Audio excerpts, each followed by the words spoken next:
32 WNI dievakuasi dari Iran di tengah memanasnya konflik bersenjata Amerika Serikat, Israel, dan Iran. WNI dalam evakuasi tahap pertama ini diperkirakan tiba di tanah air pada Selasa sore.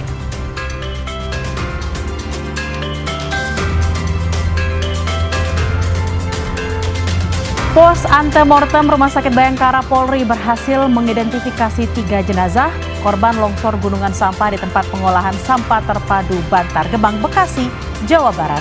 Korban teridentifikasi terdiri dari 1 perempuan dan 2 laki-laki.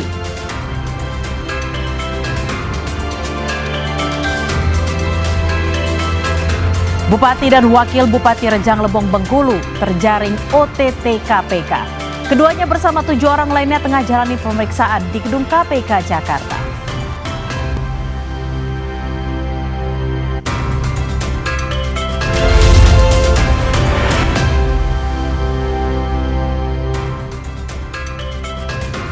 Halo saudara, selain 3 informasi tadi, sejumlah informasi dari seluruh daerah di Indonesia akan hadir dalam Indonesia Update bersama saya, Tili Reabella.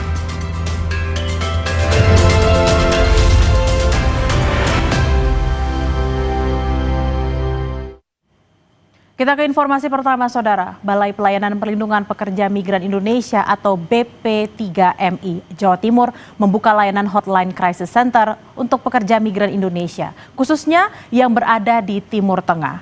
Hal ini dilakukan sebagai jalur komunikasi cepat bagi pekerja yang menghadapi kondisi darurat. Berdasarkan data dari BP3MI Jawa Timur, dalam 5 tahun terakhir, sebanyak 7.000 pekerja migran Indonesia asal Jawa Timur bekerja di Timur Tengah. Mayoritas bekerja di Arab Saudi, yakni mencapai 4.000 orang, sedangkan lainnya tersebar di Yordania dan Lebanon. BP3MI juga telah menyiapkan petugas di bandara untuk memulangkan PMI sampai ke daerah asal. Ada di negara Timur Tengah, semua KJRI dan KBRI telah mengeluarkan hotline untuk crisis center jika memang dibutuhkan secara darurat, dan juga kami menyiapkan juga call center untuk bagi keluarga yang ada di Jawa Timur untuk menghubungi kami di nomor telepon 0811 3387 766. Jadi pihak keluarga jika memang dapat informasi dari keluarganya yang berada di Timur Tengah yang dalam keadaan memerlukan bantuan, bisa menghubungi call center kami itu, dan kami akan langsung tindak lanjutin dengan berkoordinasi dengan kantor pusat kami KP2MI, dan juga akan diteruskan ke perwakilan di mana tempat PMI itu berada. Saudara, 32 WNI dievakuasi dari Iran di tengah memanasnya konflik bersenjata Amerika Serikat, Israel, dan Iran. WNI dalam evakuasi tahap pertama diperkirakan tiba di tanah air pada Selasa sore.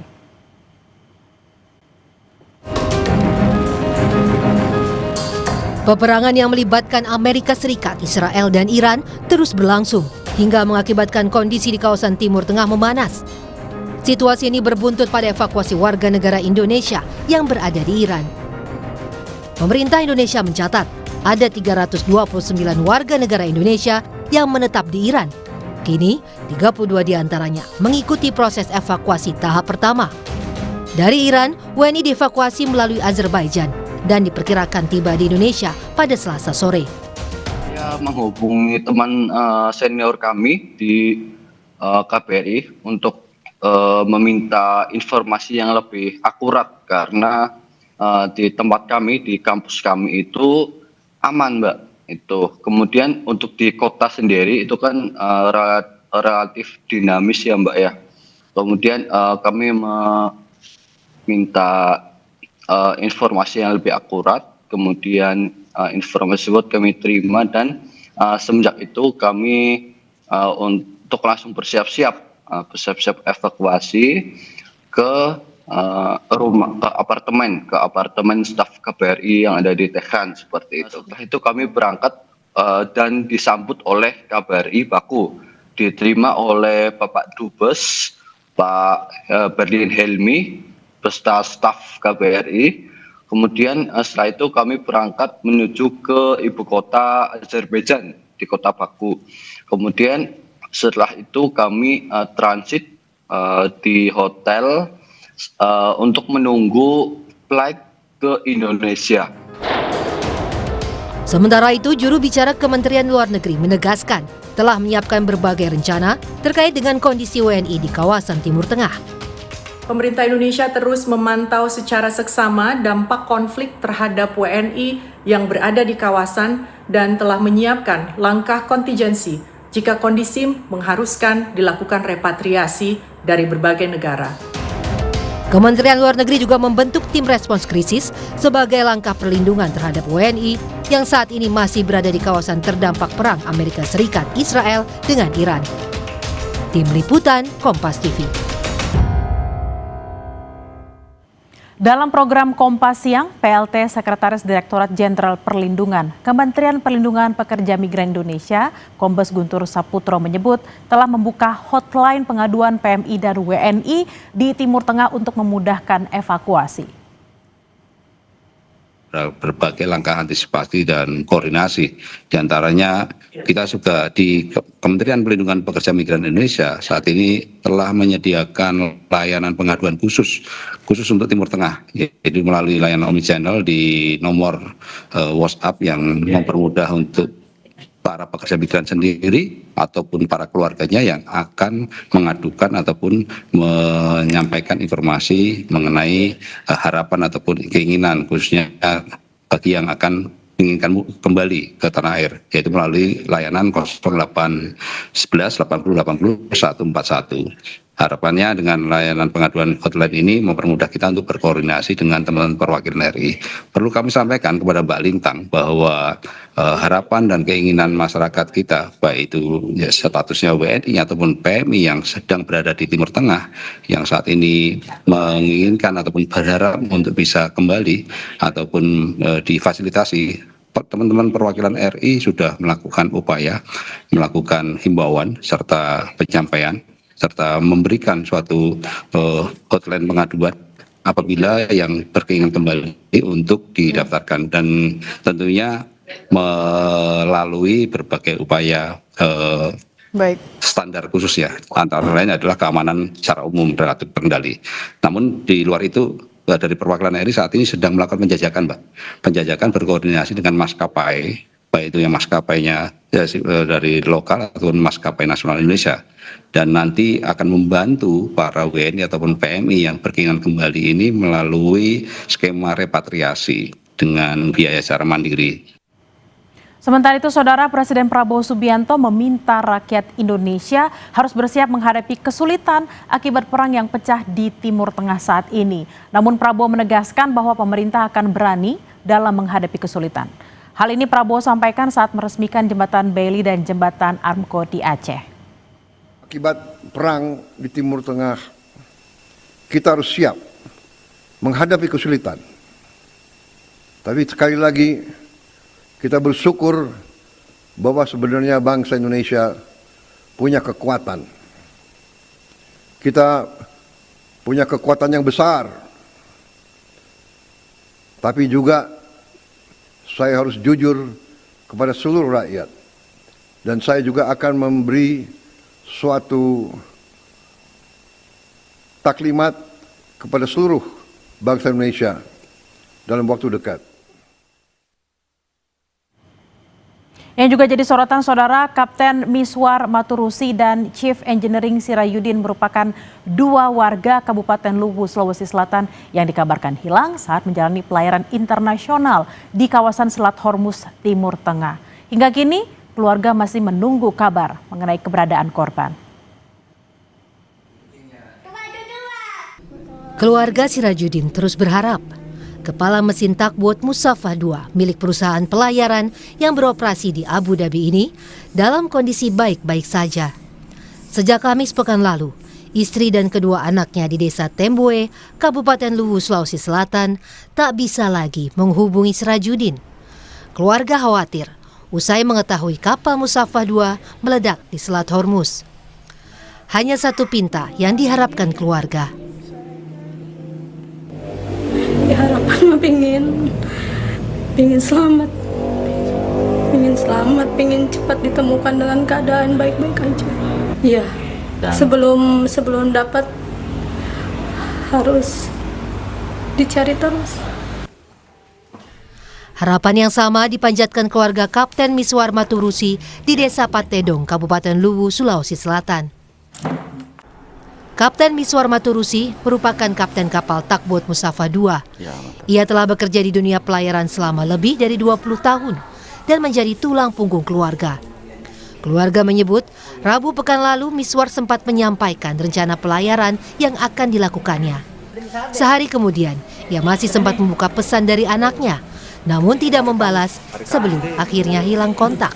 Terakhir ini komunikasi sama ayah Rek? Pertama kali itu Pak hari Jumat sekitar jam 10 pagi. Iya, jam 10 pagi ditelepon dari temannya, disampaikan bahwa kapal yang dinakodai bapak itu kena ranjau darat, kena ranjau laut. Semakin intens diberikan informasi mengenai ini.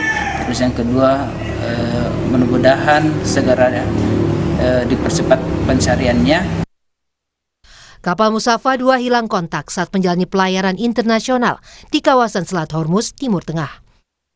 Kapal Musafa II diduga diawaki 7 ABK dari Indonesia, India, dan Filipina. Tim Liputan Kompas TV. Informasi usai jeda, Saudara, pos antemortem Rumah Sakit Bayangkara Polri berhasil mengidentifikasi 3 jenazah korban longsor gunungan sampah di tempat pengolahan sampah terpadu Bantar Gebang, Bekasi, Jawa Barat.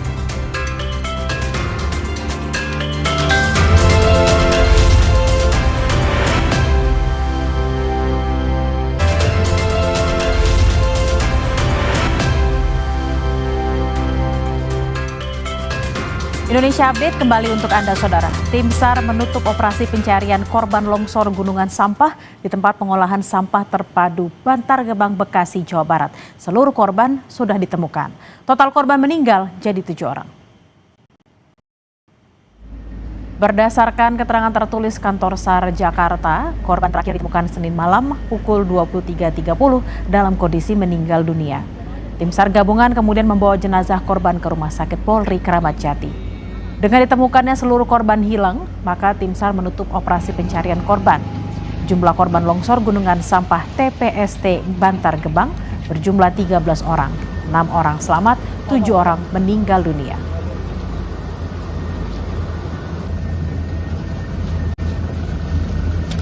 Pos antemortem Rumah Sakit Bayangkara Polri berhasil mengidentifikasi 3 jenazah korban longsor gunungan sampah di tempat pengolahan sampah terpadu Bantar Gebang, Bekasi, Jawa Barat. Korban teridentifikasi terdiri dari 1 perempuan dan 2 laki-laki. Kantong jenazah dengan nomor PM 0020 cocok dengan antemortem nomor 001 teridentifikasi sebagai Jussofa Situmora, perempuan 39 tahun melalui sidik jari medis dan properti. 2. Kantong jenazah dengan nomor PM 0023 cocok dengan antemortem nomor 003 teridentifikasi sebagai Riki Supiati, laki-laki 40 tahun melalui sidik jari dan medis. 3. Kantong jenazah dengan nomor PM 0022 cocok dengan antemortem nomor 002 teridentifikasi sebagai Hardianto, laki-laki 26 tahun melalui gigi, medis, dan properti. Jenazah yang sudah teridentifikasi akan segera diserahkan kepada penyidik untuk selanjutnya diserahkan kepada keluarga. Kita ke sorotan lainnya, Saudara. Pergerakan tanah longsor di Desa Kalongan, Kecamatan Ungaran Timur, Kabupaten Semarang terus meluas dan semakin mendekati permukiman warga. Jalan di Kelurahan Kalongan, Kecamatan Ungaran Timur, Kabupaten Semarang terputus karena longsor. Kabid Geologi Dinas SDM Provinsi Jawa Tengah memberikan rekomendasi jangka pendek untuk melakukan pengeringan air tanah, pembuatan terasering untuk perkuatan tebing, pemasangan alat peringatan dini, penataan drainase, dan sosialisasi kesiapsiagaan masyarakat. Sedangkan untuk jangka panjang, pihaknya meminta stakeholder berkoordinasi untuk relokasi jalan raya dan penanganan permukiman warga yang dekat dengan longsor. Longsor yang terjadi di Kalongan memiliki dimensi panjang 2 km, lebar 300 meter, dan tinggi 62 meter. Saya merekomendasikan untuk seluruh stakeholder terkait melakukan koordinasi. Yang pertama dalam rangka untuk melakukan relokasi jalan raya, karena kan sudah habis itu jalannya. Yang kedua adalah penanganan permukiman warga yang hari ini sudah sangat dekat dengan daerah yang terkena longsor. Itu yang kemarin di daerah Kalongan. Gerakan tanah yang ada di sana itu dimensinya panjangnya 2 km, lebarnya 300 meter, tingginya 62 meter. Longsor di Desa Kalongan, Kecamatan Ungaran Timur, Kabupaten Semarang terjadi sejak tahun 2022, Saudara. Kini longsor terus meluas dan mulai mengancam permukiman warga di sekitar lokasi. Jarak antara titik longsor dan permukiman warga hanya sekitar 15 meter. Untuk lokasi atau perkembangan hunian sementara hingga kini belum disosialisasikan kepada warga secara menyeluruh. Sorotan lainnya, Saudara, jelang Hari Raya Idul Fitri, harga cabai rawit di sejumlah daerah di Indonesia naik tajam. Dari yang tadinya Rp50.000 naik menjadi Rp90 hingga Rp120.000 per kilogram.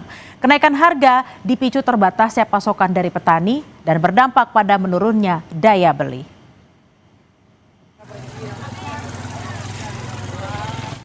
Kenaikan harga cabai di Jambi sudah terjadi sejak 1 pekan terakhir. Sebelumnya, harga cabai rawit merah masih berkisar Rp50.000 per kilogram, namun kini naik hingga Rp90.000 per kilogram. Menurut pedagang, kenaikan harga terjadi akibat minimnya pasokan cabai yang masuk ke pasar. Kondisi ini juga berdampak pada menurunnya jumlah pembelian dari konsumen. Meski harga cabai rawit merah melonjak, cabai rawit hijau hanya mengalami kenaikan tipis, yaitu dari Rp28.000 menjadi Rp30.000 per kilogram. Menanggapi kenaikan harga, Wali Kota Jambi, Maulana, mengecek ke pasar untuk memastikan ketersediaan bahan pokok tetap terjaga, serta berupaya menstabilkan harga agar daya beli masyarakat terpelihara. Kami melihat kondisi harga yang dicek langsung oleh Bulog, memang semua alhamdulillah masih dalam HET untuk yang SPHB maupun biji kita yang dari Bulog masih sesuai dengan harga eceran tertinggi. Lonjakan harga cabai rawit juga terjadi di Merauke, Papua Selatan. Di Pasar Wamanggu, cabai rawit yang tadinya Rp60.000 per kilogram kini mencapai Rp110 hingga Rp120.000 per kilogram di tingkat pengecer. Kenaikan harga dibarengi terbatasnya pasokan dari petani. Pedagang berharap pasokan cabai rawit segera lancar agar harga dapat kembali normal jelang Hari Raya Idul Fitri. Sementara itu, harga cabai rawit di Pasar Umum Caruban, Kabupaten Madiun, Jawa Timur bertahan di level tinggi selama sepekan terakhir. Saat ini, pedagang menjual cabai rawit dengan harga Rp90 hingga Rp92.000 per kilogram, padahal sebelumnya Rp60.000 per kilogram. Mahalnya harga cabai dipicu gagal panen akibat cuaca ekstrim, meski pasokan di pasar masih terbilang lancar. Tingginya harga membuat daya beli masyarakat menurun sehingga penjualan pedagang ikut merosot. Ya keberatan sih harga cabai dengan mahalnya sekarang ini. Kalau dari segi kebutuhan per hari berapa untuk cabai ini? Per hari ya hampir seperempat itu sudah jadi 1 hari. Kalau ini tadi seperempat Rp10.000 jadi 1 hari terus kan dikurangi nggak pembeliannya? Ya dikurangi toh Mas. Biasanya berapa? Biasanya beli 1 kilo, jadi beli seperempat. Sebelum kenaikan harga, pedagang mampu menjual cabai hingga 50 kg per hari. Kini hanya berkisar 20-30 kg. Pedagang khawatir merugi jika cabai tidak segera terjual karena komoditas ini mudah busuk, sementara harganya diperkirakan bisa naik lagi menjelang Lebaran. Tim Liputan Kompas TV. Informasi usai jeda saudara, Bupati dan Wakil Bupati Rejang Lebong Bengkulu terjaring OTT KPK. Keduanya bersama 7 orang lain tengah jalani pemeriksaan di gedung KPK Jakarta.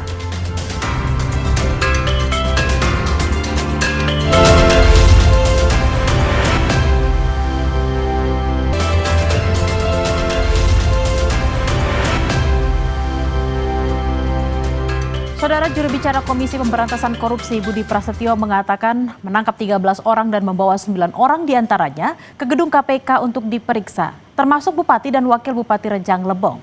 Penindakan itu diduga berkaitan dengan praktik pemberian fee proyek di lingkungan pemerintahan Kabupaten Rejang Lebong.